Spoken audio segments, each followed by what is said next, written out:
Good evening दोस्तों, स्वागत है आपका मेरे यूट्यूब चैनल पे। उम्मीद करता हूँ कि होली के बाद आपकी पढ़ाई ने और ज़ोर पकड़ ली होगी। अ, अभी मुश्किल से 69 या 70 डेज़ बचे हुए हैं।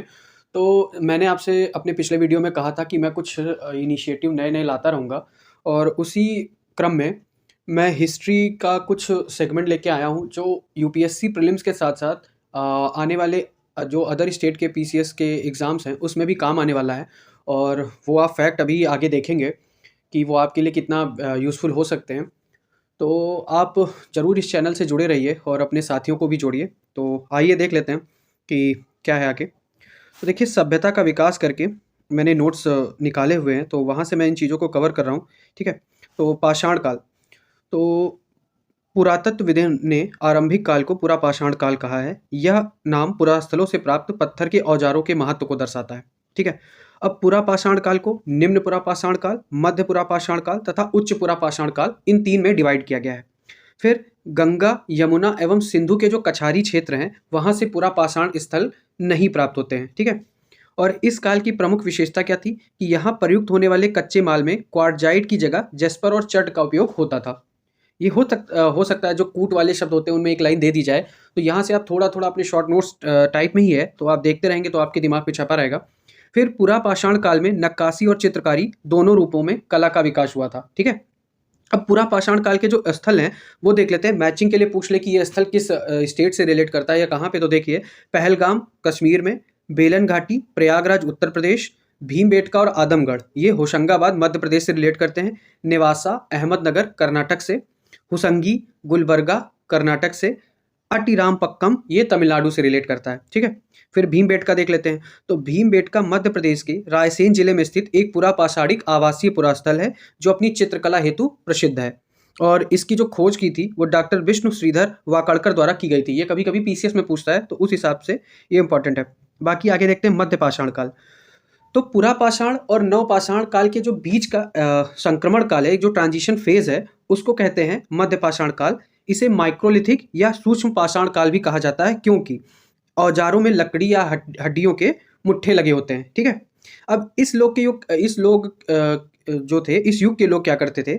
शिकार करते थे, मछली पकड़कर और खाद्य वस्तुएं बटोरकर अपना जीवन यापन करते थे, ठीक है? शिकार भी करते थे, मछली भी पकड़ते थे और खाद्य वस्तुएं बटोरकर अपना जीवन यापन करते थे। आदमगढ़ जो है मध्य प्रदेश में और बागौर राजस्थान से प्राप्त साक्ष्य पशुपालन की स्थिति को दर्शाते हैं। तो पशुपालन के साक्ष्य हमें जो मिलते हैं वो आदमगढ़ और बागौर से मिलते हैं। अब इस काल के लोगों ने सर्वप्रथम कुत्ते को पालतू पशु बनाया। तो पालतू पशु कब बनता है? मध्य पाषाण काल में, ठीक है? इस काल में मानव अस्थिपंजर का सबसे पहला अवशेष प्राप्त होता है प्रतापगढ़, जो कि उत्तर प्रदेश में है, के सराय नाहर राय तथा महादहा नामक स्थान से प्राप्त हुआ था। मानव अस्थिपंजर कहाँ से हुआ था? जो प्रतापगढ़ है वहाँ के सराय नाहर राय तथा महादहा नामक स्थान से मिला है। अब युद्ध का प्रारंभिक साक्ष्य, ये इंपॉर्टेंट फैक्ट है। तो युद्ध का प्रारंभिक साक्ष्य हमें कहाँ मिलता है? सराय नाहर राय से मिला है, ठीक है? राजस्थान में स्थित सांभर झील निक्षेप के कई मध्य पाषाणिक स्थल प्राप्त हुए हैं सांभर झील में। यहाँ से विश्व के सबसे पुराने वृक्षारोपण का भी साक्ष्य मिलता है। फिर आगे देख लेते हैं। अब आ जाते हैं नवपाषाण काल। तो नवपाषाण काल में पत्थर की बनी कुल्हाड़ी, ठीक है, यहाँ से मिलती है नवपाषाण काल में। तो नवपाषाण काल के लोग पॉलिशदार पत्थर के औजारों एवं हथियारों का प्रयोग करते थे। इस काल के लोग विशेष रूप से पत्थर की बनी कुल्हाड़ियों का प्रयोग करते थे। भारतीय उपमहाद्वीप में प्राचीनतम नवपाषाणिक बस्ती पाकिस्तान के बलूचिस्तान प्रांत के मेहरगढ़ में मिली है। इस काल की महत्वपूर्ण विशेषताएं क्या हैं? कृषि एवं पशुपालन का विकास हुआ, मृदभांड का निर्माण हुआ, पत्थर के पालिशदार उपकरणों का निर्माण एवं स्थायी निवास, ठीक है? स्थायी निवास, ये इस जो काल की हैं ये विशेषताएं हैं। अब यहाँ के महत्वपूर्ण स्थल है, उनका महत्व देख लेते हैं। कभी-कभी ये इवन पीसीएस एग्जाम्स में भी पूछा जाता है, यूपीएससी में भी कभी-कभी पूछा गया है। तो देख लेते हैं। बुर्ज ये कहाँ है? कश्मीर में है। यहाँ से गर्तावास के प्रमाण प्राप्त हुए हैं। कब्रों में पालतू कुत्तों तथा मालिक के शव एक साथ दफनाए जाने के साक्ष्य मिला है। मतलब मानव के साथ कुत्ते का जो शव है वो एक साथ दफनाए जाने का साक्ष्य में कहाँ मिलता है? बुर्ज कश्मीर में।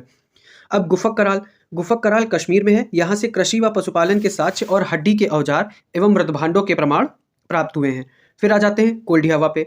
कोल्डियावा बेलन नदी के किनारे इलाहाबाद उत्तर प्रदेश का क्षेत्र है। यहाँ से धान की खेती के प्रमाण मिले हैं, जो भारत में नहीं विश्व का सबसे पुराना साक्ष्य माना जाता है। तो धान की खेती का सबसे पुराना साक्ष्य कहाँ माना जाता है? कोल्डी हवा में, जो कहाँ है? ये उत्तर प्रदेश में है, ठीक है, बेलन घाटी, सॉरी बेलन नदी के किनारे, हाँ बेलन घाटी के किनारे। फिर मगहर उत्तर प्रदेश, यहाँ पर स्थित लहुरा देवा से धान और जौ की खेती का प्रमाण तथा पशु बाड़े के साक्ष्य मिले हैं, ठीक है।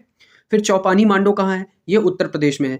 विश्व का सबसे प्राचीनतम मृदभांड का साक्ष्य यहीं से प्राप्त हुआ है, विश्व का, ना कि भारत का, बल्कि विश्व का सबसे जो प्राचीनतम मृदभांड है वो यहीं से प्राप्त हुआ है। चिरांद बिहार में है, यहाँ से प्रचुर मात्रा में हड्डी के उपकरण मिले हैं, जो मुख्य रूप से हिरणों की सींगों से निर्मित थे। फिर दाजोचली हॉर्डिंग, यहाँ से कृषि व पशुपालन के साक्ष्य मिले हैं। फिर पिकली हल कहाँ है? वो कर्नाटक में है, यहाँ से राख के ढेर और निवास स्थल दोनों मिले हैं। फिर सारूतारू असम में है, यहाँ से पुरानी कुल्हाड़ियाँ व अंकित मृदभांड प्राप्त हुए हैं, ठीक है। फिर इस काल में लोग स्थायी रूप से घर बनाकर रहते थे और रागी एवं कुल्थी का उत्पादन करते थे। कुंभकारी का विकास जो है वो इसी काल में हुआ है और पहिए की भी खोज इसी काल में हुई है, मतलब नवपाषाण काल में ये इतनी सारी चीजें हैं। फिर आगे देख लेते हैं सिंधु घाटी सभ्यता। तो सिंधु घाटी सभ्यता 2500 ईस्वी पूर्व दक्षिण एशिया के पश्चिम भाग में फैली हुई थी, जो वर्तमान में पाकिस्तान तथा पश्चिमी भारत के नाम से जानी जाती है। भारतीय पुरातत्व विभाग के तत्कालीन डायरेक्टर जनरल जॉन मार्शल ने 1924 में सिंधु घाटी में एक नई सभ्यता की खोज की घोषणा की थी, ठीक है। अब देख लेते हैं हड़प्पा। तो हड़प्पा कहाँ है? पाकिस्तान में है, रावी नदी के किनारे है, ठीक है। अब खोजकर्ता तो ये पीसीएस में कभी मैचिंग के लिए पूछ देते हैं, तो खोजकर्ता नॉर्मल सा देख लेते हैं, दयाराम साहिनी है हड़प्पा के।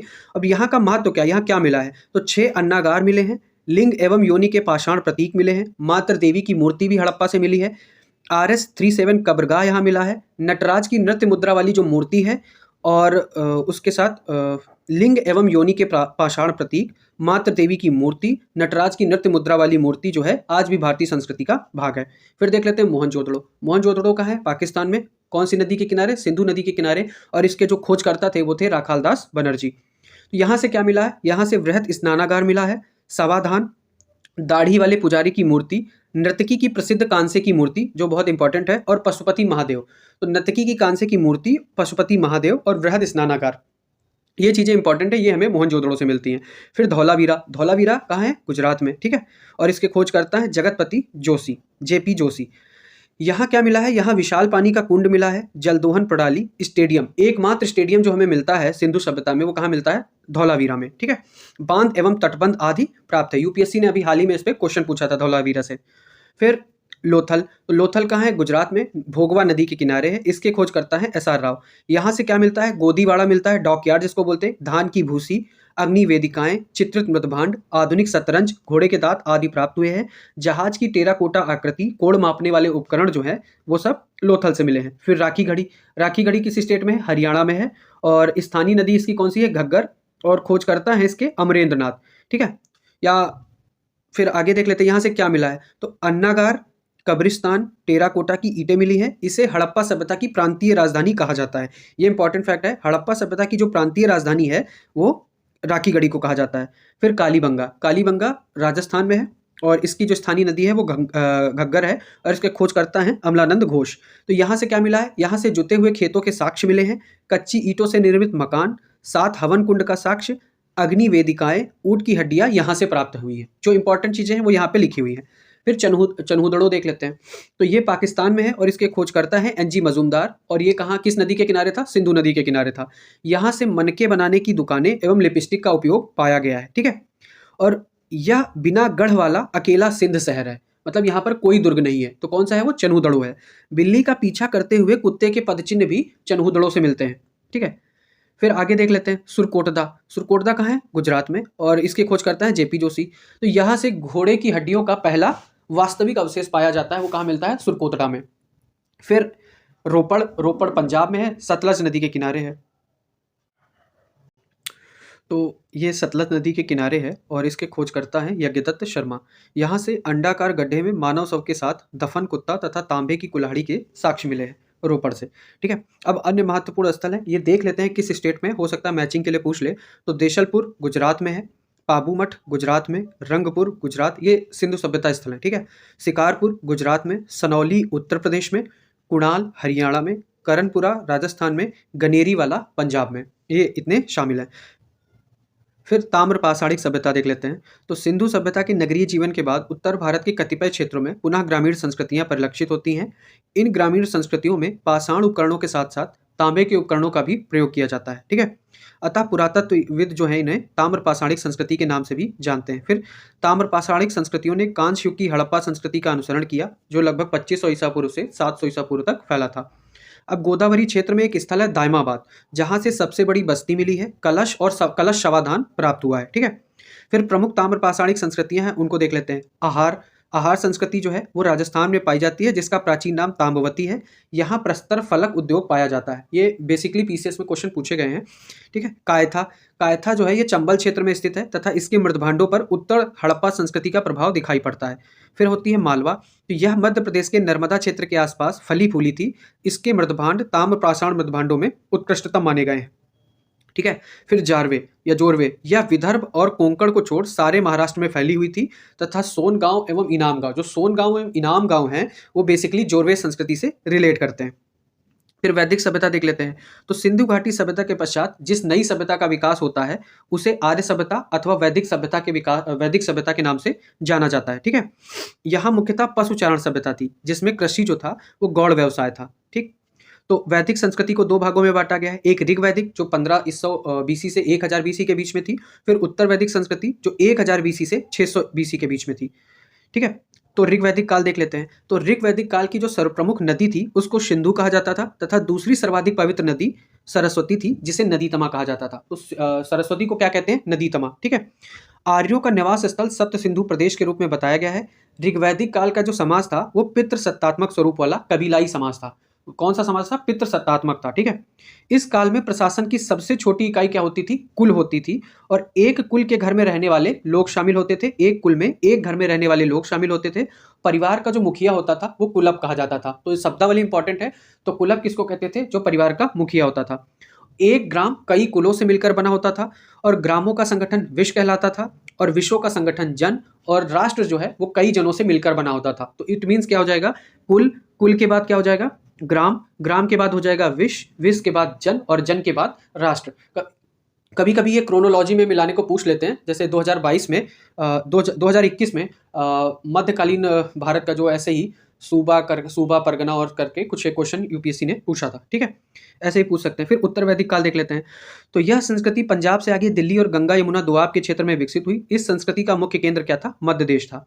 इस काल में धर्म, दर्शन, नीति, आचार, मत, विश्वास की प्रधान रूपरेखा निश्चित और सुस्पष्ट हो गई। लौह प्रौद्योगिकी युग की शुरुआत को उत्तर वैदिक काल से जोड़ा जाता है। इस काल में सामाजिक व्यवस्था का आधार क्या था? वर्णाश्रम व्यवस्था यहाँ पे और मजबूत हो जाती है। ठीक है। वर्ण व्यवस्था में कठोरता आने लगती है। वर्णों का आधार कर्म पर आधारित न होकर जाति पर आधारित होने लगा था। ठीक है। फिर महाजनपद काल देख लेते हैं। तो 6ठी शताब्दी ईसा पूर्व में लोहे के प्रयोग ने गंगा घाटी में आर्थिक परिवर्तनों को जन्म दिया तथा कई महाजनपदों का उदय हुआ। प्राचीन भारत के इतिहास में 6ठी शताब्दी ईसा पूर्व को एक महत्वपूर्ण परिवर्तनकारी काल माना जाता है। इस काल को प्रायः आरंभिक राज्यों, नगरों, लोहे के बढ़ते प्रयोग और सिक्कों के विकास के साथ जोड़ा जाता है। इसी काल में सिंधु सभ्यता के बाद भारत में नगरीकरण की दूसरी प्रक्रिया प्रारंभ हो जाती है। मतलब पहली प्रक्रिया हुई थी सिंधु सभ्यता के टाइम पे, जो दूसरी नगरीकरण की प्रक्रिया मानी जाती है वो होती है महाजनपद काल से। ठीक है। और इसी समय बौद्ध और जैन जो विभिन्न दार्शनिक विचारधाराएं हैं उनका भी जन्म होता है। फिर बौद्ध ग्रंथ अग्मुत्तर निकाय एवं जैन ग्रंथ भगवती सूत्र में 16 महाजनपदों का उल्लेख मिलता है, जिसमें मगध जो है वो सर्वाधिक शक्तिशाली महाजनपद था। ठीक है। फिर महाजनपद देख लेते हैं। तो महाजनपद में मगध, जो वर्तमान में बिहार का पटना, गया व शाहाबाद जिले से मिलकर बना है, हो सकता है वो वहाँ पूछा जाए, उनके स्टेट में ये पूछ सकते हैं कि किस किस स्टेट से मिलकर बना है, तो उतना नहीं देखेंगे। फिर आगे देख लेते हैं। फिर अंग दिया है और एक वज्जी। तो राजधानी इसकी क्या थी? ये वज्जी जो है वो वर्तमान में बिहार में है और इसकी राजधानी वैशाली थी। इसे विश्व का प्रथम गणतंत्र भी माना जाता है। तो विश्व का जो प्रथम गणतंत्र है उसे वज्जी माना जाता है। उस वज्जी महाजनपद था जो बिहार में था। ठीक है। फिर आगे है मल्ल। तो मल्ल वर्तमान में उत्तर प्रदेश और बिहार दोनों में है। ठीक है। उत्तरी मल्ल की राजधानी कुशीनगर है, जबकि दक्षिणी मल्ल की राजधानी पावा थी। कुशीनगर व पावा में क्रमशः महात्मा बुद्ध तथा महावीर की मृत्यु हुई थी। महात्मा बुद्ध की कुशीनगर और पावा में महावीर की मृत्यु हुई थी। ठीक है। फिर आगे देख लेते हैं एक सूरसेन। तो सूरसेन की राजधानी मथुरा थी, जो वर्तमान में मथुरा जिला है उत्तर प्रदेश में। ठीक है। सूरसेन उसको बोलते हैं। फिर अश्मक। अश्मक क्या है? दक्षिण भारत में एकमात्र जनपद माना जाता है जो है वो है अश्मक, जिसकी राजधानी थी पोतन। ठीक है। और तो ये सभी महाजनपद आज के उत्तरी अफ़गानिस्तान से पूर्वी बिहार तक और दक्षिण भारत में गोदावरी नदी के बेसिन तक फैले हुए हैं।